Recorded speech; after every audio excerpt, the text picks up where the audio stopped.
বন্ধুরা, তোমাদেরকে যে জিনিসটা দেখাচ্ছি এটা হচ্ছে একটা কোরোসল ফ্রুট। এই কোরোসল ফ্রুটটা অনেক মহিমা আছে।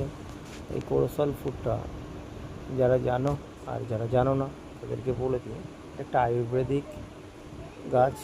এই গাছের পাতা আমাদের অনেক কাজে লাগে, ক্যান্সারের রোগীদের পক্ষে যথেষ্ট ভালো। আর এই ফ্রুটটাও খুবই ভালো। এই ফ্রুটটা আমাদেরকে খেতে হবে। আর এই ফ্রুটটা আমি হাতে নিয়ে আসি। এই ফ্রুটটা হচ্ছে পাকা, যার কারণে এই ফ্রুটটা খুব সুন্দর।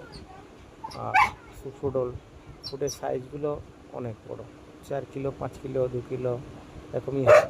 আমরা যারা জানি না তারা জেনে নিই। এই ফ্রুটটা আমরা চাষও করতে পারি আমাদের জমিতে। এটা আমি মহারাষ্ট্রে পেয়েছি। এটা তোমরা আমাদের পশ্চিমবঙ্গে বা বিভিন্ন জায়গায় চাষ করতে পারবে, তোমাদের মাটিতে হবে। গাছটা অনেক বড় হয়, পাতাটা হচ্ছে বকুল গাছের মতো। Thank you so much.